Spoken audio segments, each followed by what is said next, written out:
Good person.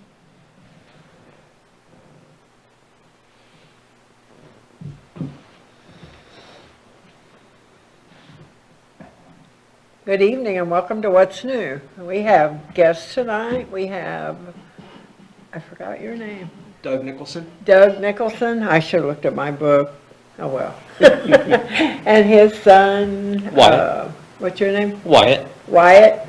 And I'm sorry, I apologize, but my memory's not too good and I'm not, could have looked right down here and I saw it. And then Skip Weiler. So they're going to be telling you things that are going to be going on in St. John. So we'll let whoever wants to talk first, Go ahead. you can do it. Okay, what's new in St. Genevieve? And this is a new event. This will be the first year for it, but the Foundation for Restoration of St. Genevieve is going to be sponsoring a Living in St. Genevieve house tour. And this will be Saturday, March 18th, a week from this Saturday. It'll be starting at 10 o'clock and it'll go to 3 o'clock. It's, again, sponsored by the Foundation for Restoration of St. Genevieve. We were established in 1967, and we were created to ensure the protection of the town's historic resources. That's what we try to do.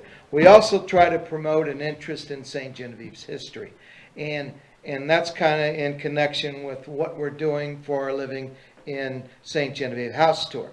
Now, what is a Living in St. Genevieve house tour? It's, again, first year, it's new. And we have 9 houses that people actually live in. People are going to be able to tour their homes. Oh, how nice. There'll be a self-guided tour. Of course, you can ask questions as you go through these homes. And these are all very unique homes to St. Genevieve. They're all in the historic district. They range from 1793 post in the ground home. We have a number of Queen Anne's between 1880 and 1910.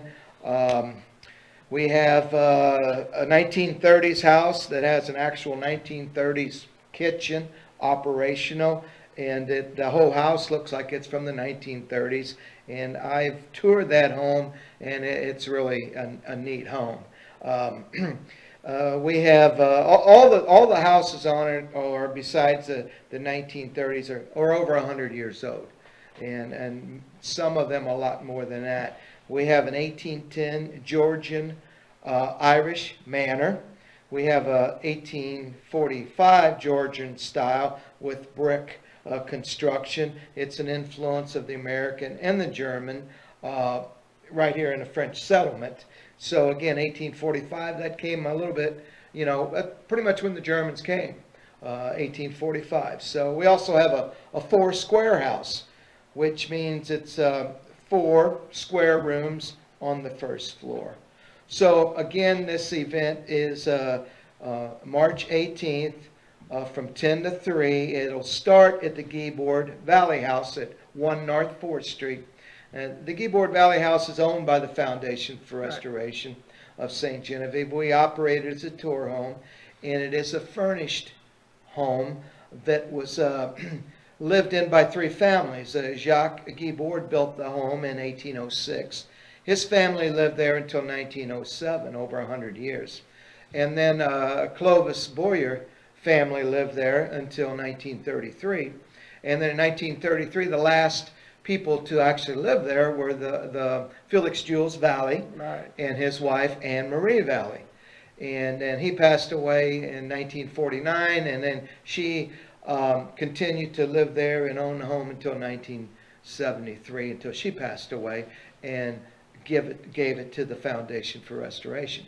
Now, something unique if you haven't been in the house, and I would assume that everybody in St. Genevieve has been in this house because you drive by it all the time, and the flags are there saying we're open, and if you haven't, you really missed it. If you go into the house, all the furniture in the house, except one piece, was Anne Marie Valley when her husband, who was a wealthy stockbroker from St. Louis, and of course the wealthy Valley family from generations before. But When he passed away in 1949, she traveled and bought antiques from the era around 1806. So the furniture is very old, and Beautiful. but it's very.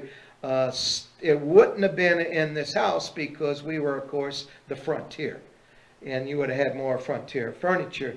But she traveled the world and picked up very nice pieces that date from that era, 1806 to early 1800s. And there's some very beautiful pieces that if you look at, that you just don't see these anywhere, and you won't even find them in an antique store. But that's what the Ybor Valley, and not only that, we have a number of paintings in the house. There's one of Jules Felix Valley. There's one of his father, Jules Felix Valley. There's one of Zuzu Beauvais, Catherine Saint-Jean Beauvais, daughter of Vital Beauvais. And there's a granddaughter of Vital Beauvais, Melanie Giraud, whose father built the Giraud Mansion in Cahokia, Illinois, which is a tour house also, built in 1806. But there's a portrait of her in the house, and there's some beautiful paintings, and there's even a painting by Charles Reinhardt on the headboard of the bed in the bedroom. So... is there a picture of the dog yet? No, but there is a tombstone in the yard. There's 2 tombstones, so there's 2 dogs buried in the yard. I remember Peter. He used to always, I think that was his Yes. name. He used to always bark at the gate when we were in school. Yeah. Okay, well, he's buried there, and he has a very nice tombstone. That's in the yard.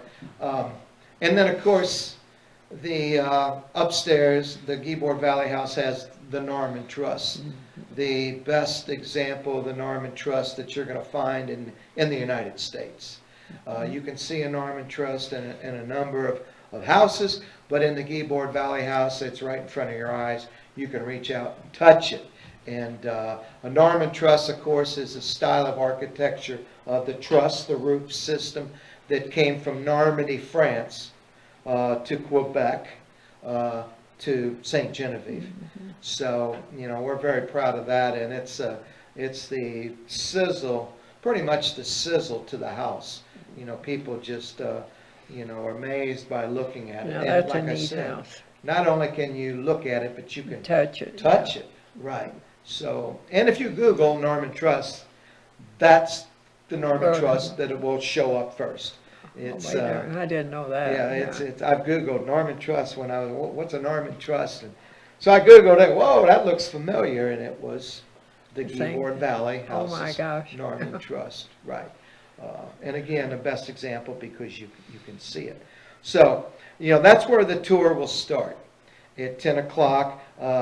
We're selling tickets online. Let me check here. www.historicstgen.org. Tickets are $20. If you're a member of the foundation, you can do the tour for $10. Well, that's a pretty good deal because it only takes $25 a year to be a member of the foundation. So in essence, you're getting a pretty good discount if you were a member of the foundation, and we can take care of that on the spot. We can allow you to be a member, which I think, I'm biased, but I think everybody who lives in St. Genevieve should be a member of the Foundation for Restoration because of what we have here in St. Genevieve. So again, it starts at 10 o'clock in the morning, and we will have a limited number of tickets available the day of. We're encouraging people to order online, but if you're going to show up for them, you might want to get there a little bit early to make sure there are enough. But the tour, again, starting there, and we have 9 additional houses to tour, and I gave you a little bit of description of them, and I can't tell you which houses they are.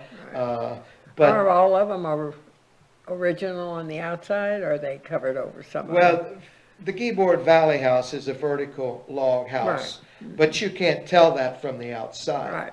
Right. Some of these homes have been altered a little Okay. bit. Because there's like 40, isn't there 45 or so houses that are very, very old in town, 40-something?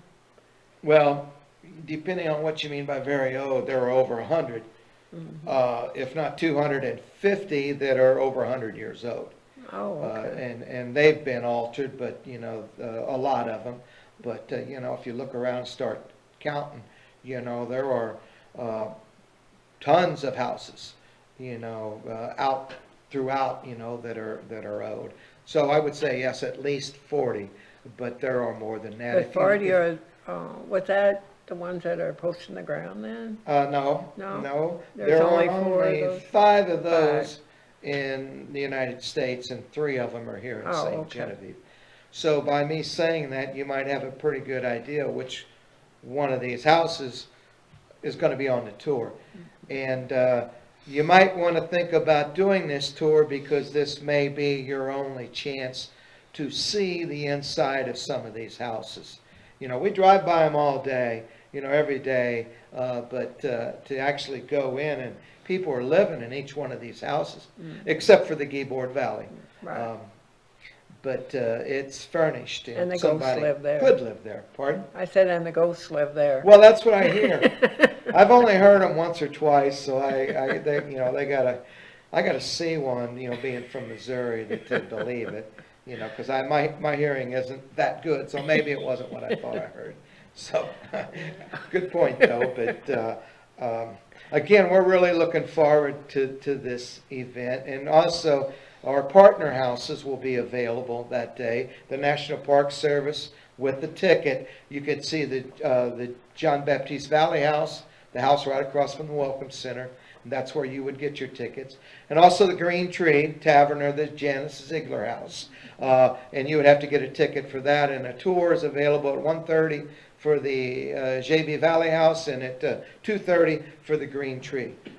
And again, you need tickets. Also, French Colonial Life, they're going to have, for an admission, you could see the Bolduc House or the Lumiere House in case you're from out of town and you want to get as much as you can to see while you're here. Those are 2 great houses. And then, of course, the state, for an admission price, will have the Felix Valley House, which is on the corner of 2nd and Merchant. So they'll be also available for those who want to tour. Got a big event. Yeah, it's our first one, and we're really looking forward to. Yeah. The person who's chairing the committee, Susie Johnson, I'm sitting in for her tonight. Right. And And so I I put thank my you for notes doing together that. as Yeah. fast as I can, so it acts like I know what I'm talking about. Yeah, and that was kind of late notice anyway. Well, but that's all right, I'm used to Yeah, that. when so. I saw it in the paper, I thought, I'm gonna Oh, call that one. Good, and she's Get out it, of town, yeah. so she asked me to sit in, Right, so, yeah. so I'm gonna sit in, and And I we will thank add you too for that that. we did have Yeah. tours at the Geboard Valley House this past weekend. It was I need to give a little bit of, it was our 50th anniversary. Oh, In okay. 1973, we took the Geboard Valley House, the foundation took it over, and it was our 50th anniversary, March this past weekend. So we opened it up for free tours, and we had a number of people come through, and we had a number of local St. Genevieve residents who came through the house, and I'm amazed at the first time through. Right. It's like I said earlier, people drive by 4th Street every day, and and some of them actually came through, and wow, And today I gave a tour to a couple from Canada, and they arrived at the door, and I started speaking a little bit of Paw French, and they said, "Oh, we don't know French." I said, "Good, because I don't either. What I just told you is all I know." So anyway, that was kind of fun. So, but they were from Canada, and they really enjoyed the house. So, I can talk probably some more, but if you have any particular questions, or what your time frame is, Okay. So why don't we let Doug and Doug and Yeah. Wyatt? Wyatt, I've got to remember your name, I'll have to write it down. Yes, let them, and then between the two of you, you can have a discussion about whatever, if you want to do that, because that would be interesting also, yeah. So, I'm Doug Nicholson, and this is Wyatt Nicholson. I'm president of Meliste St. Genevieve, and Wyatt is the vice president. Meliste St. Genevieve is a group of reenactors who portray the St. Genevieve militia around 1779, 1780. March the 25th, we're having a spring muster, and what this event is designed for is anybody who thinks they might want to become a reenactor but don't have the clothes or any of the gear yet, you're welcome to come, and members of the Meliste are going to show you what it takes to be a reenactor. I've got some companies that have sent me catalogs from where we buy our clothes and our gear that I can hand out. We've got people that will work with you and show you different things. Simple tasks, everyday tasks that you would need to know as a reenactor, like starting fire with flint and steel. The militia may do some drill practice, and people can participate in that. This event's not so much geared towards tourists as a lot of our other events, because when we have other events like that, we're focused on the tourists. This one is for reenactors, the people have been doing it for a while, so we can practice up on skills that we haven't done all winter long. We've got some new members of our group, and we're going to show them how to do certain things. We all have canvas tents or flies, and if you don't pack a canvas tent up properly, when you take it down, the next time you go to set it up, it's going to be all wrinkled up. So we want to show them, little things like that. And we're hoping we get some people that are interested in becoming a reenactor. St. Genevieve is a great town for a reenactor. You can find something to do here every month, usually March through January. And if you want to learn how to be a reenactor, learn where to get the clothes, where to buy the gear, where to get the shoes. Maybe learn how to make your own moccasins, because it's what I do. I make my own moccasins instead of buying them. It's a lot cheaper. They're welcome to come. We've got some really good people in our group. We've got Gary Scheel, who comes, and sometimes he displays woodworking.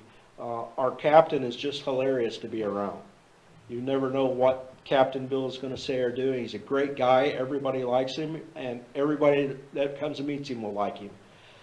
We've got members of our group that come from as far away as Paducah, Kentucky, Memphis, Tennessee, and Texas. We drive 50 miles from Potosi to come over here, usually once a month. And our ancestors lived here in St. Genevieve in the 1780s. And then they moved to Old Mines around 1795. So if you're interested in becoming a reenactor, come and hang out with us for a day. That's why we're having this event. It's so people, you want to learn, you think you might want to be a reenactor, but you're not sure, and you don't want to go and buy all the stuff and then find out you don't like it. Just come dressed in street clothes and hang out with us, and I think you're going to find that you're going to like it. And hopefully we get some people that will join our group. If someone is a reenactor but they don't belong to a group and they want to come and see what it's like to belong to a group, come and join us. We just want to have fun. And if the public wants to come and see what we're doing, that's fine too. We don't mind at all. Just we won't have displays set up like we usually do. This time it's going to be us acting as a militia and teaching our other militia members skills that they need to know. So, if anybody's got any questions, you can email me. My email address is dnickelson, Nickelson, 78@yahoo.com. I'm more than happy to answer any questions. Also, if you want to follow on Facebook, if you have that, I have a Facebook page. It's called Old Mines in St. Genevieve, Missouri French. I post a lot of stuff that goes on in Old Mines in St. Genevieve and sometimes across the river and at the fort. So feel free to go on there, like my page, and, you know, there's a lot, I get a lot of information on there. I even post stuff for the Pierre Menard home. Have they got that open yet? Are they still working on it? It's open off and on, Oh, from what I okay. understand. And speaking of the Pierre Menard home, if you watch TV, the Inspiration Channel has a show that's called Into the Wild Frontier. Last week, they talked about Pierre Menard and Francois Vallée and Andrew Henry and the fur trade out in Montana. And it was a really good show, and when I saw it and they said Francois Vallée and Pierre Menard, I had to rewind it to make sure I heard them correctly. They were the fur traders down at in the Valley House down on Market Street, right? And but come out and see the militia if you're interested if anybody's interested at all wants to join us. When we started, we didn't have anybody to help us. We had a lot of people want to criticize what we were doing, but nobody wanted to help us to show us the right way. At our encampment last fall, me and Wyatt were sitting at the table, and we were talking, and one of our other buddies said, we ought to just have a camp for fun just for us. And then me and Wyatt got to talking, and that's how this all came about. Let's have a spring event where we can just practice our stuff, and we're not having to worry about having to show the tourist thing. We love to work with tourists, don't get me wrong, but sometimes we want to do just our thing. And if the public's there and they want to watch us do it, that's fine too. But we need to practice things. We need to do things as a unit. We've got a lot of events coming up this year. We need to practice our drill a little bit. Memorial Day weekend, we've got several ceremonies here in St. Genevieve we're going to participate in. We've got one on a Saturday that's going to be with the Sons of the American Revolution. And we're going to do 2 ceremonies in the cemetery honoring the members of the real militia that fought in the Battle of Fort San Carlos in 1780. When you say Battle of San Carlos, you're talking about the battle that took place. In St. Louis. That's correct, yes. In May of 1780. There were 60 members of Milice de St. Genevieve and 6 Spanish troops that took boats up the river and participated in that battle and helped beat the British and the Native Americans back. So is there a junior militia still? We still have a junior militia. Ronnie Rayfield and Gary Shield work with the junior militia a lot. So, you know, if you have a youngster that thinks they might want to become a reenactor, bring them out. They can meet Ron and Gary, and they can tell you all about the junior militia. I don't know so much about it because I don't really deal with them except when they're at events and they're part of our unit marching with us. I deal with the militia itself and that aspect of it. Right. And then any youth that are interested in as well, they can join the milice. They don't have to just join the junior militia. Oh, okay. So one thing that I think we're both really excited about for the spring muster is, so we will be doing a few demonstrations, mainly geared more towards showing members of our unit how to do certain things. I'm going to try to pack a forge with me, and we're going to be making some S-hooks and tent stakes, some smaller things that could be made in camp. And the public is always invited to come out, and this event is geared towards the public, but it is more so something that we're kind of doing so we can build our skills and teach our newer members different skills. And if anybody's interested in joining that comes up, then we can discuss how they can join, getting started in the hobby. So how do you recruit the members? Down French. Come here. Hey, you! I think I've got a shirt that'll fit you. No. We usually have, the way we usually recruit members is someone will come up and they usually start talking to us. and they're interested in history. And then the more they talk to us and interact with one of us, that usually gets their interest piqued a little bit more, and they say, well, I don't know if I could, I don't know where to get the stuff. Well, that's what this event is for. And if somebody is interested, and we can show them where to buy the clothes, and that they are kind of expensive versus going and buying a t-shirt at Walmart. But, they last a long time, because these aren't costumes, these are actually clothes that I could wear every day. All the members of our unit, we don't wear costumes, we wear actual clothes that they're designed, Reproductions, huh? made out of the same types of material and the same patterns that they wore in the 1700s. And they were made to last too. Are they out of wool, some of them, are they like, My coat is linen, okay.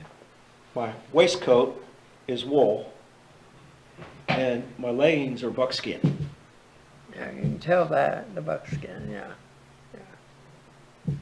And, we show people, like I said, I've got catalogs. Also, the Center for French Colonial Life has made a list, and they're supposed to print me out some sheets that have a list of websites that people can go to buy stuff.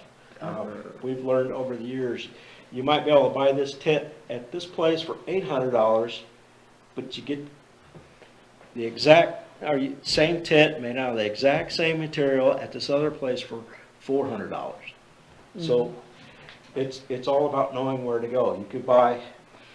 You can spend $300 for a coat, or you can go over to the fort when they're having events over there and spend a lot less than that on buying a coat.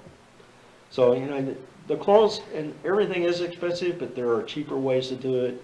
There's easier ways. There's always members of or other reenactors that have something they want to get rid of, because I've worn that for 5 years. I'm tired of it. I'm not wearing it anymore. So they'll put it out on a blanket for sale for not even close to what they paid for it. I know we've done that. So what have you got around your neck? The two?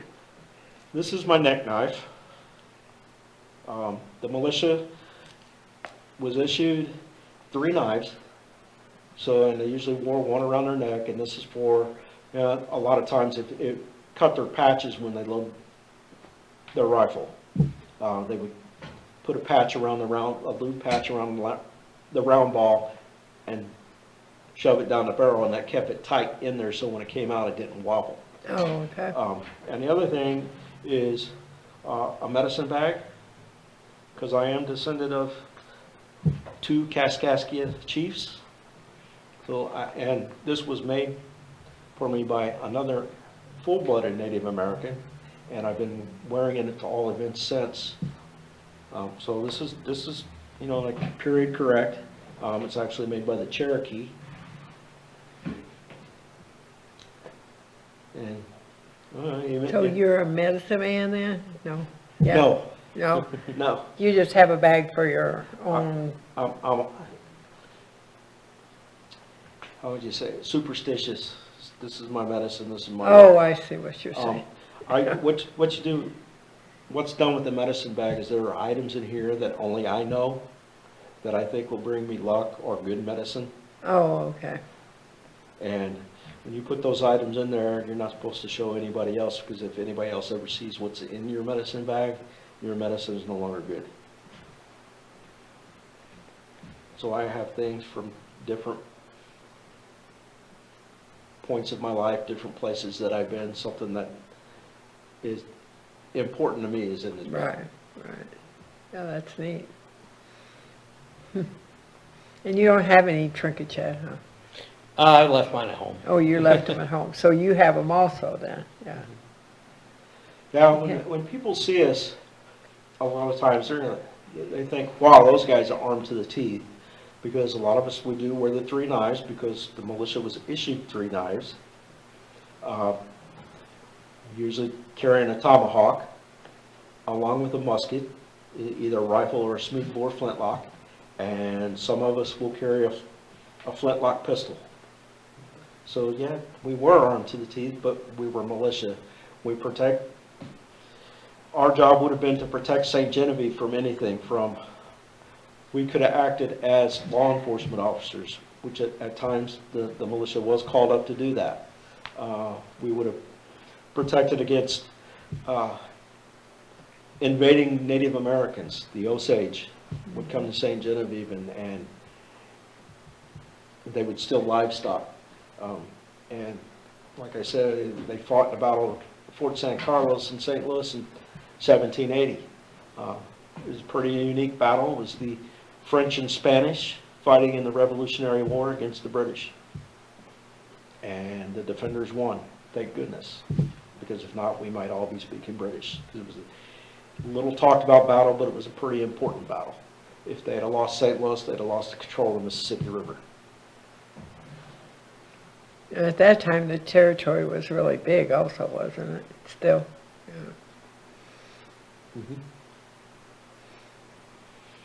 I guess that would have been when we were Louisiana. Actually, it was the Illinois country. It was the Illinois country, but part of Upper Louisiana. Yep. Yes. Yes. Yeah, I have a, because we were called so many different things. We had the District of St. Genevieve, the Post of St. Genevieve, Louisiana, Illinois country. Yeah, but that was all St. Genevieve. Depends on who was in control at the time. It was the French, and then it was the Spanish, and then it was the French, and then it was Americans. Yes. It changed. It just depends on who was in charge at the time. It depends on who the governor of the territory was at the time, what it was called. The governors would say, I don't like that name, I'm going to change it to this. So did all the members of the militia from St. Genevieve go to the battle in St. No, Louis? it was only, the majority of them were single, and they were hunters or voyageurs. And the voyageurs are the ones that took the boats up and down the river with trade goods. And the reason they picked them is, well, you really don't want to send married men off to war. The second reason, voyageurs and hunters knew how to fight and they knew how to shoot. And that's who the commandant wanted to send up there. He's like, I'm not going to send the guy who's the merchant in the store, who hardly ever handles a gun except for on Sundays after Mass, when we practice on the parade ground. They want to send the guy that's carrying the gun all the time, the one that's going out and hunting meat and bringing it back to town. They want the guy who's in the canoe or on the flatboat fighting the river pirates or the Native Americans or the British who are trying to take the goods from St. Genevieve for their own use. So that's who they set up there. By sending the voyagers too, they were sending people who knew how to paddle. Who what? Who knew how to paddle. Oh, It took them, how many days to get up there? Was it 3 days? 3 days. it took 3 days to get to St. Louis? Really? Upriver. Upstream. Upriver? Oh, my God. Paddle upriver. Which I think personally is pretty remarkable. Paddle on a boat to go from here. And to that St. would all Louis. depend on the weather, if it rained or if it was snow melting or, And it was at the end of the May, so you know how the weather gets in Missouri at the end of the May. You would think more water and more current, more And resistance. And the it ocean- starts getting hot and humid. right. You got mosquitoes. So, And the those river are was- pretty tough guys that went to St. Louis. And the river was wider then, wasn't it? Than it is now? Didn't it stretch further in? I'm not really sure. I think it did. I know it wasn't exactly in the same place where it's at now. No, Right. that thing has changed so much and, will continue to, That's why Kaskaskia is on this side now. Right. underwater. Yeah. The old side of Kankaskia. And that's why St. Genevieve is here and not 2 Down miles south there, of here. right. Yeah, because I thought they said that, like Main Street, the river was kind of right there, almost. The houses were right on the river, from what I understand, from what I've read. Now, I'm not 100% certain, or I may be wrong, because I'm not a schooled historian. I read books and learn Right. things, kind of a historian. And everybody's But probably the got a houses different were right story. on the river, and the river was washing the bank away, so they needed to move. So instead of moving the house a little farther in where they might get flooded anyway, because there was a big flood around 1785, which really caused the people to move up here. They just take the house and move the whole house and moved up here to the higher ground, which is called Petite Côtes. It can translate to our little hills, or little hills. Little Hills, yeah, The river was closer to Main to the Street. current, yes, to the Yes. current, at one time it was Yes. closer, yes. Yeah, from what I understand is there were houses right on the riverbank, along with maybe a small dock, because they did send wheat flour down to New Orleans and up the river. That was Yes. one of the number one And trade you're talking routes. about the old town. The old town Yeah, the was, old town. but even when they And they moved up moved to up the here. current site, the river was a lot closer Closer, yeah. to Market Street, because that was the plank road, and that's where they Yeah. would put, the. Because I thought it was pretty much right, close to Main Street, the whole, where it went, goes down. I wasn't Not here, sure. so I don't I know. wasn't here That's either. hearsay, yeah. Right, I'm 300 years old, I can't remember that far back. yes.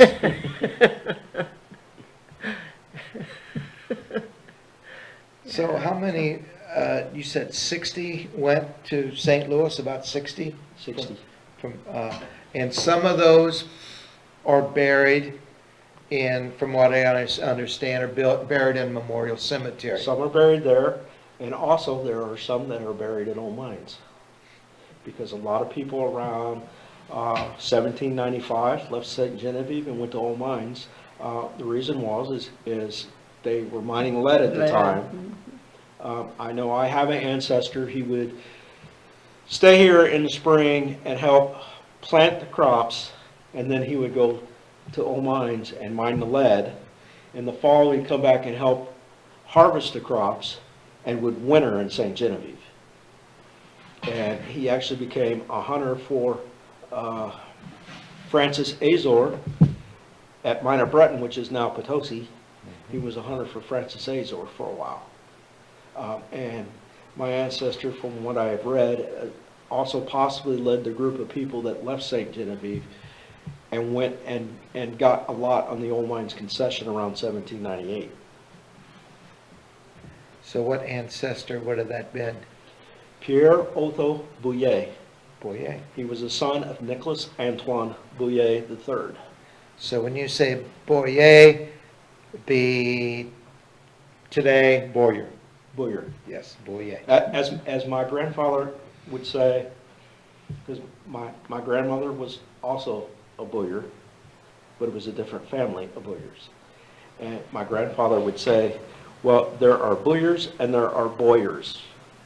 He said the Boyers are uppity because they're the ones that come up the Mississippi.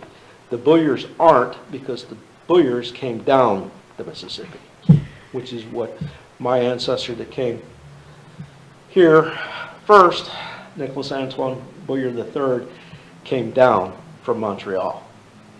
And he first settled in Kaskaskia and then moved up to Old St. Genevieve. And Old St. Genevieve is where he had passed away. And his wife, a couple months later, passed. And so they were buried in Old St. Genevieve, Yes, and those graves are all washed away. to my understanding, they are. And my ancestor was buried in Old St. Genevieve, but then his wife had him exhumed and buried in Memorial So Cemetery. he's up in the cemetery So, now? yes. So both of them are in the cemetery? Yes, Yeah. he died in 1789. He spent his entire life in Old St. Genevieve. And then she died in 1826 or 1825. Yes, and she was in her 80s when she passed away. But yeah, they're both buried in Memorial Up here. Cemetery. So there's great stories have to come out of Old St. Genevieve, Yeah. through St. Genevieve. This And didn't they bring the lead to the river here to ship it to from They old did mines? until they established Herculaneum, and then they took to begin with. They brought it to St. Genevieve to be shipped out, And they would cast the ingots over there. And the way I understand they would cast the lead ingots is they would take and pile up wood, and then they would put the ore on top of the wood and light the wood on fire, and it would burn for 3 or 4 days, and all the lead would melt down and be pulled at the bottom. And that's how they would separate the lead from the other ore. Oh, my goodness. And you can find ore from Washington County. I have a piece at home. It has lead, barite, iron, and copper. And I think I have a piece that, when I took it over to the museum, I think it was from an old mine. And I said, well, how did it get in Weingarten? They said, well, they were little ones all over the place. Where I grew up, around Blackwell and Fertile, near Washington State Park, there's an old mine from, I think the date carved on the rock was 1848. And there's hand mine all over the place. Matter of fact, where my mom and dad and my sister live now, there used to be a mining camp there. And you can go just out in the middle of the woods, there's a sidewalk. And where is this at? At Fertile, which is near Washington State Park in Washington County. Oh, okay. Fertile would be like Avon for St. Genevieve or something along those lines. It's just a little spot in the road. Right. It has the rural parish workers and people's houses. It used to be, a little bit more there, because when the barite mines or tip mines were open, I know that my uncle, I remember the tip mines being open. My uncle used to work at one. My neighbors used to own one. Now, those mines were where? Those mines were in northern Washington County. They were along, some along Highway 21, some along Highway E out of Potosi. Those are the ones I know about. There were some out around Palmer Lake too, I believe, and a few other places. There were some at Rich Woods. There are pretty much mines all over Washington County, and that's what Potosi originally was called, Mine of Lamont. Mine of Britain. Line It was of- named after oh, Francis Azor, who was called the Breton. Was he British? No, he was French. Oh. And Moses Austin. And we're Moses familiar Austin with from Potosi. And we're familiar with Moses Austin. He had a store in Potosi. Yes. And he had a house here in Here. St. Genevieve. Yeah. And he ended up in Texas, Austin, Texas, or was that his son? That was his son, Steve. His son ended up Austin, Texas, named after the Moses Austin family Yeah. that lived here. Moses sent Stephen to Texas because Moses was getting older, and then Moses got sick and passed away, and Stephen went to Texas and organized settling Texas. And then Stephen F. Austin is a university in Texas also, and I'm sure it's named after him. Lot of history. There Come is through a this lot of region. history. Um, Can you imagine being out in the woods with those Osage Indians coming? I don't think the Osage were so bad. I think it was, and if there's anyone who's Osage and I offend you, I apologize, but from what I understand, there was a lot of thievery from the Osage. They would come and steal livestock. So they weren't so much. The ones that they had to worry about, because I know from reading history about, Washington County and old mines, the Sioux. One of the first men that started mines there in the 1720s abandoned his mines because he had been attacked by the Sioux. So there were lots of different Indian There tribes were lots around. of different, around here you had the Kaskaskia, which were pretty much friendly with the French. The French were pretty much friendly with all the Native Americans until they got out west and were fur trapping. Then it wasn't so much. The Native Americans looked at them as trespassers on their land and stealing from them. The Osage, they could be nice or they could be a pain. It just depends. So there were Cherokee, Osage, There were Cherokee, there were Osage, Kaskaskia. Kaskaskia, Illini, Oh. several different, I can't even. and they would have all been through the whole Louisiana territory then. Different tribes would have lived in different places. Different tribes. You know, they had different areas that were their main areas, but they They went went longer. everywhere, yeah. They would go everywhere to hunt, you know. Primarily on the east side of the Mississippi, they would hunt deer and elk, because there were elk a long time ago, before the white man came and killed everything. There were woods bison on the east side of the river. On the side, you had a few woods bisons and plains bison, deer and elk. Bear, And they probably crossed back and forth when the river was low, or they would swim so it. they were probably all, yeah. They would swim it. I mean, not too long ago, we had a black bear that swam the Mississippi River. It was in the news. When they were sighting years it ago. everywhere up in St. Louis and by St. Charles. And the deer still swim it, Oh, yeah. all the time. It's Yeah. nothing, Yeah, I saw deer swim. swim in the Mississippi, it's, So we have some other events.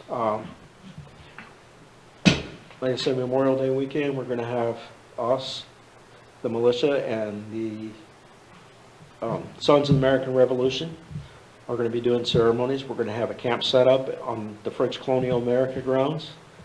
And then in June, we have the French Heritage Festival, and the militia is going to have an encampment set up again.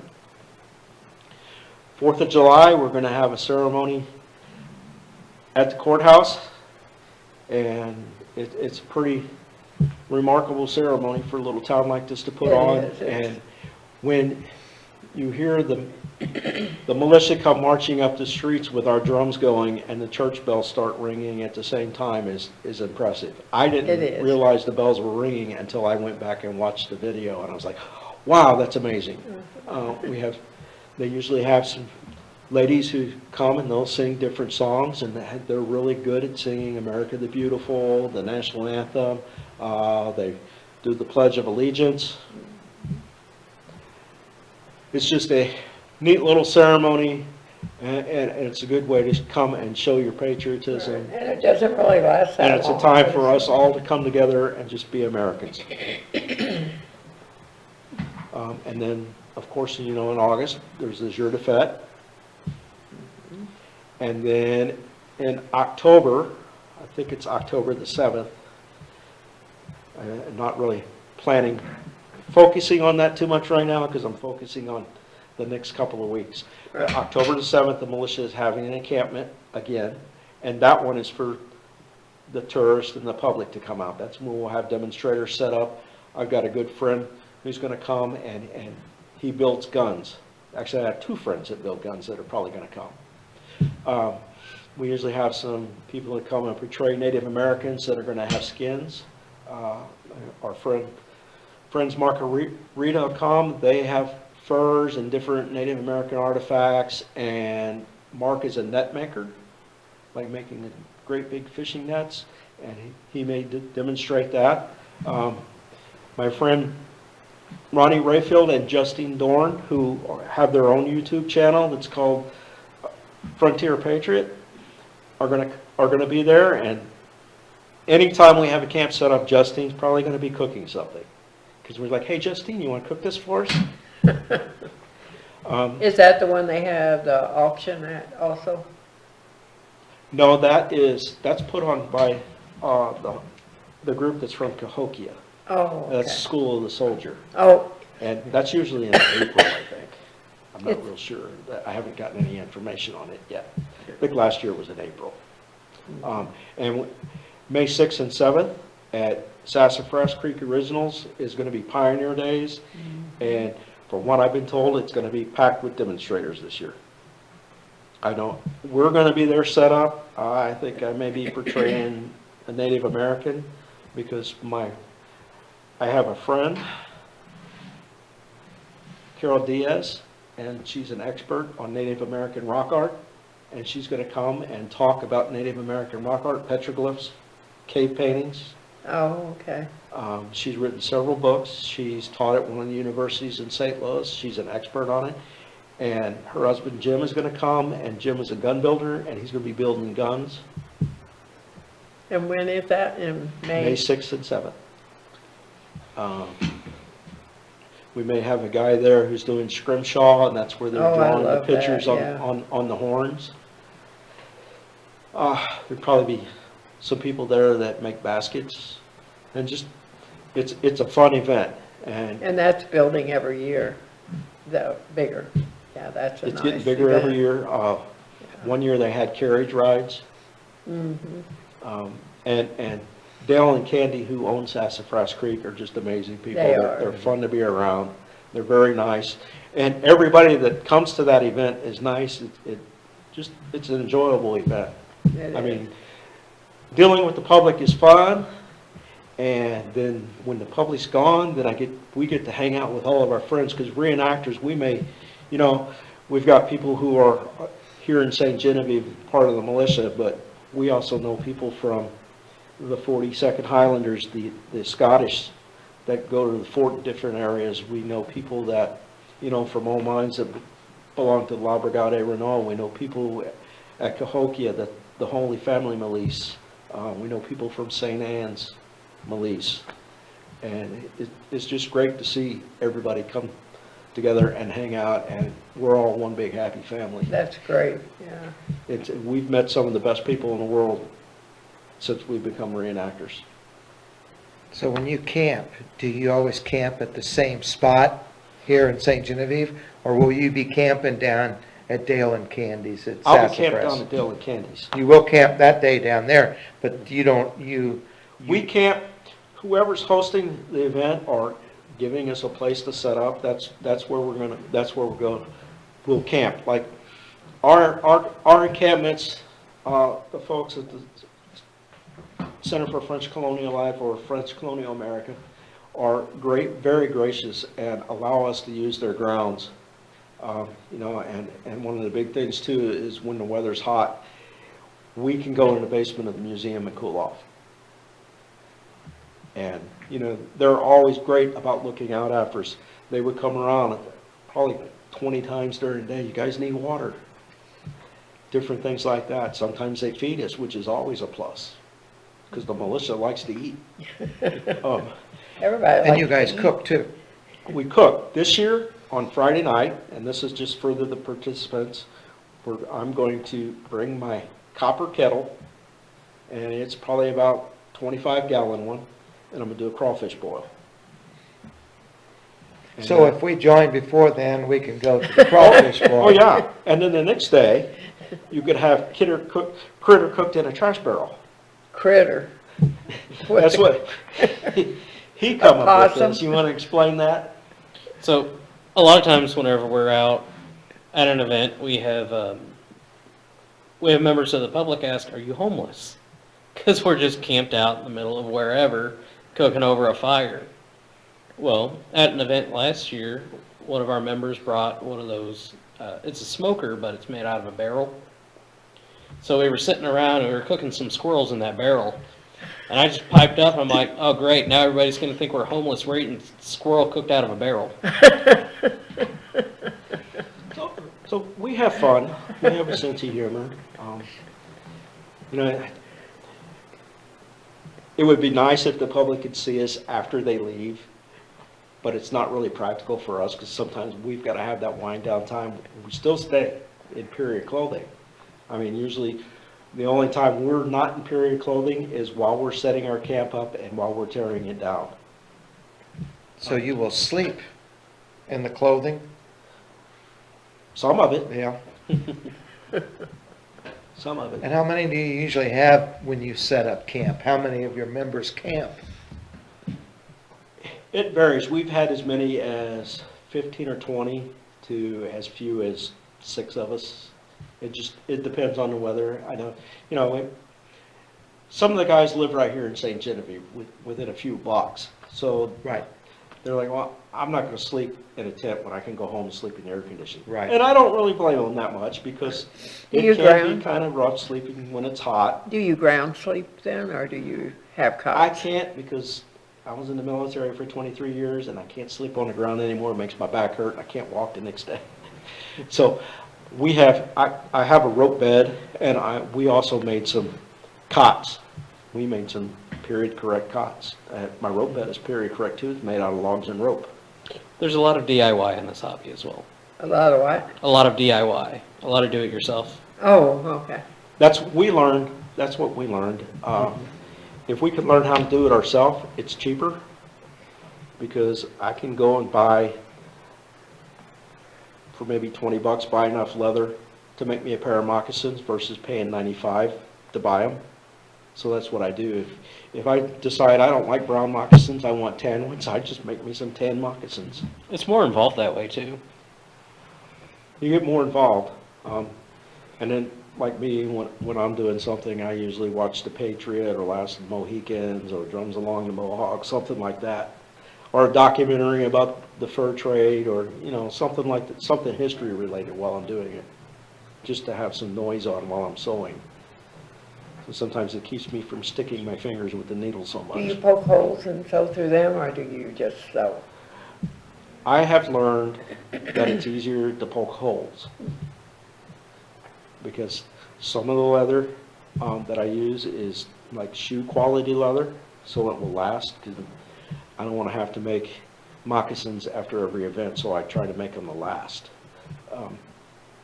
So I'll poke holes, because sometimes it's really hard to get a needle to go through. And then when you're trying to get a needle to go through 2 holes, it's hard to line them up. I mean, because usually And the way you I use do, leather I use leather. to do it? Leather, or, well, if I can find it, I use buckskin. But it's getting harder and harder to find good buckskin unless you want to pay a fortune for it. Pieces I got, I had to stitch it up, because whoever skinned it was horrible at skinning. They cut holes in it everywhere. Oh, And evidently they were a bad shot, because there was a bullet hole where it shouldn't have been a bullet hole on a deer. And we had tried processing our own hides, and we found out that we just don't have the time to work processing a hide. In the wintertime, it just gets to be, we don't have a heated place to do it unless we bring it in the house, and my wife doesn't want me to bring it and make a mess in the house like that. Although I do have my own room in the basement now where I can do that, so we may start doing that again. Because we do hunt in November, and usually one of us or both of us get a deer, so we don't like to let anything go to waste. I mean, I still got probably 12 deer hooves strung up that I'm eventually going to What do you use those make for? gun racks out of. What you do is you take them and you either tie them with string, or you put them on a board with nails bent and let them dry, and they'll stay like that. So I've got, I don't know, maybe 10 or 12 of those hanging up that eventually I'm going to mount them, that make a rack to hang my muskets on. I just haven't done it because everything else comes up. There's an event, oh, I'm going to go to this event, I'm not going to work on this stuff. So that's usually what happens. 'Cause we're busy all the time. At least once a month we're doing something. And sometimes in the summer, it's every week or every other week. I'm here in St. Genevieve doing living history for French colonial America at the Linden House. and that has to be hot wearing wool, and they I say don't wear it, the, I don't they wear say the, it breeze, but, I don't wear the wool in the summertime, oh, you don't? no. I usually wear pants and my shirt and some leggings. However, this year I'm going to try to do a Native America persona and go with just leggings and a breechcloth and a shirt. We'll see how that works out. It depends on because I work too, Monday through Friday. It depends on if my employer says anything about me getting my hair cut in a Native American style. because I work for the state, and sometimes they don't want you to have fattish haircuts, so. I'll work around it one way or the other, Yeah. shave it all off. Or cover it up, one of the two, Spray on hair during the weekdays. yeah. So, once again, if anybody's interested in becoming a reenactor, or you've just started in being a reenactor and don't belong to a group, come and see us March 25th. Come and hang out with the militia for a day. Maybe we can teach you something, we can give you some tips on tricks of the trade and whatnot. And if you have any questions about our Living in St. Genevieve house tour, you can call 573-883-9622 and leave a message. Somebody will get back with you. That's would go to the office for the foundation, and that's the Kiel Schwinn House on 2nd Street, behind Center for French Colonial Life. He'll pull that in now. Well, he just did, yeah, if you If I- hold it up. Hold it this way, or how's that? Yeah, he'll come in. Charlie, he's got it up again. He pulled it up a minute ago. Now he'll probably do it again. There he goes.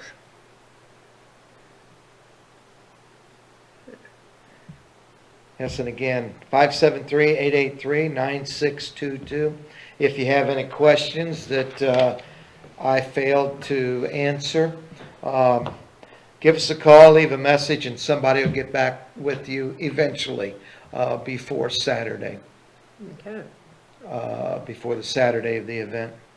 Okay, so yours is on the 18th, the Yes. house tour, and the Melisse is on the March 25th. Yep. Okay. And that is from 9 to 4, correct? Yes. And we'll be there from 10 to 3. And you're there for- But you don't want to show up because then you won't get to the houses. You need to be You- there by noon at the Guyboard Valley House, or you won't be able to make it through the tour if you To the wait too 9 long. houses Right, unless there's just a couple of houses that you'd want to that you want to see. But you really need to take advantage of all Just of get them. there around 10 and If you get there start out. around 10 or get there, 10:30, you're still good. And before noon.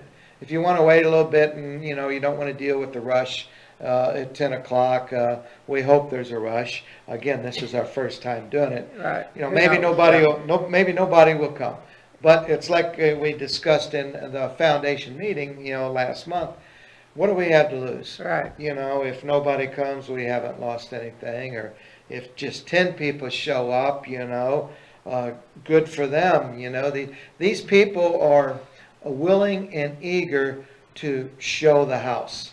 And again, it would be pretty much a walkthrough. You're walking in the front door and you're just, looking and you're, seeing what's there.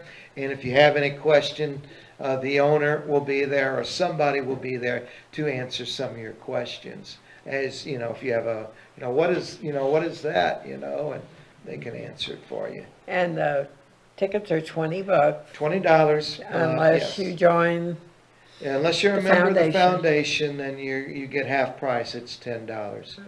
So, And you're welcome to join the foundation. yeah, we'll on sign you Saturday. up. We'll sign you up. And again, we work to preserve not only the buildings, but the stories and of St. Genevieve. We house the Mecker Library on Right. 2nd Street in the Kiel Schwinn House, which is just loaded with his history about St. Genevieve. That's a neat house, and other too. things. Yes, and we're looking forward to this new event, and we really hope that people join us. We've advertised in St. Louis, Lafayette Square, and I've been on a couple of tours.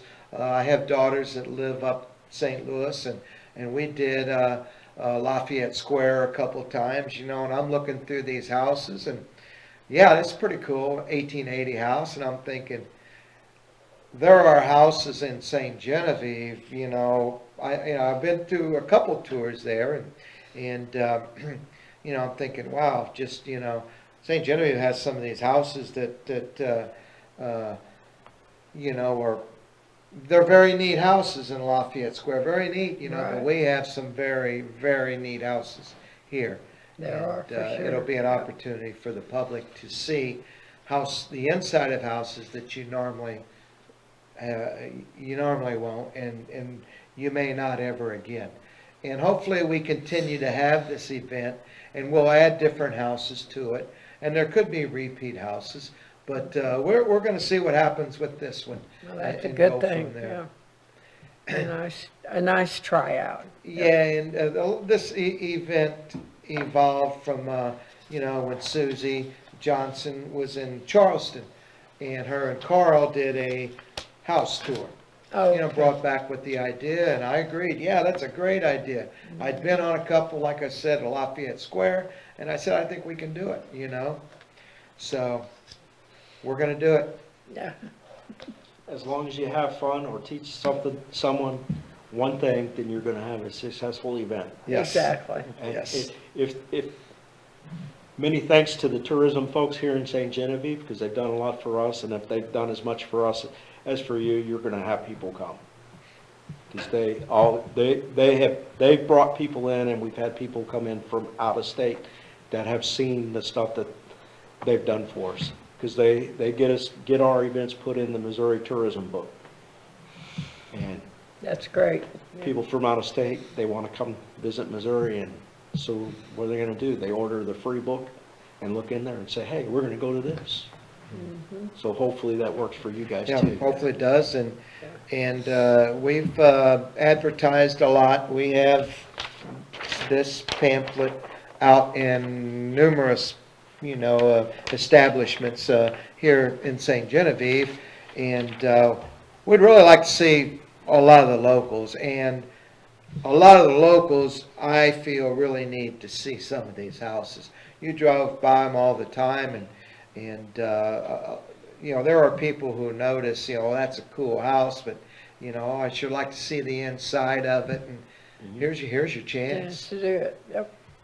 And I think you'll be pleased with the variety in some of the houses, all of the houses, but some of them are like I said, you know, you don't get the opportunity to see the inside of some of these houses, and there's your chance. So, Okay. And also, there's a blood drive on the 9th, which is tomorrow, out at the KC Hall, and it's from noon to 6.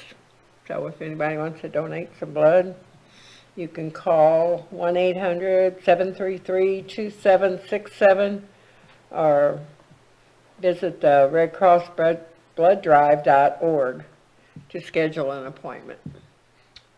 and also, Iris, we'd like to thank you and Charlie. I know the foundation would, and I know Doug and Wyatt also for giving us the opportunity to be here. Anytime you want to and come. share. Yeah. And share, you know, what we have, because Yeah, because St. Genevieve's got so much to offer. We see Charlie all the time. You need to come and visit us. Charlie is at every one of our events, and we're so appreciative that he comes and he He takes is. videos. We don't get to see what we're doing. We're doing it, but because of Charlie, we get to see the videos of what we've done. Right. I agree. I mean, He's a good worker. he was at the King's Ball. Right. And he was at the Deja Vu Spirit Reunion, you know. He and tries to make everything Yep. a little bit in He- town. He did a Everything. great video of the werewolf hunt last October. And that, we don't get to see what we're doing because we're busy with working with the public, so we can't see what we're doing. But when somebody does a video, then we can see. You can see And it. it helps us become better reenactors, because if we do something that, man, that was stupid, why'd I do that? We can correct that. Correct it, right. Because we do make mistakes, we're not perfect.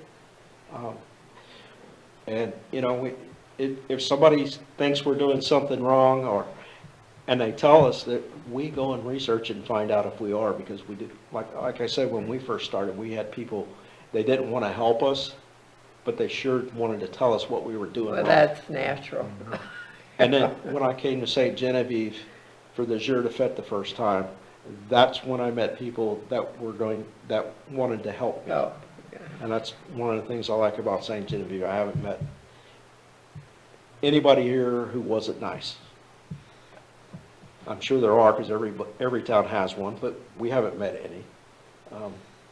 Basically, everybody's very generous and helpful in St. John. And with the Deja Vu Spirit Reunion, it gives us, the spirits, we don't get to hear the stories of the other spirits. So when Charlie, puts it on Yeah. YouTube, we can, oh yeah, Yeah. I can watch it and see what the other spirits are saying. Correct, And yeah. listen to their stories. So, it's very well appreciated, and I'm sincere when I say that, Charlie. Thank you. Yeah. Charlie's a good guy. Yeah. So thanks again to all three of you for coming. You gotta drive home yet tonight, right? An hour, Well, you could Yeah. camp. about an I hour. gotta go to work tomorrow. Me too. So, Yeah. Okay, so we can tell everybody good night. good night, everybody. Okay. Mark your and- calendars for both events. Right. March 18th, Saturday, and then the following Saturday, March 25th. Come and become a reenactor. Yeah, come and join them. St. Genevieve needs all the So we reenactors need they to can put get. this on Facebook to go to the web, to stgentv.com and watch it so they can see what we talked about, yeah, I will. yeah. Okay, Good. so good night, Thank you, Charlie. guys.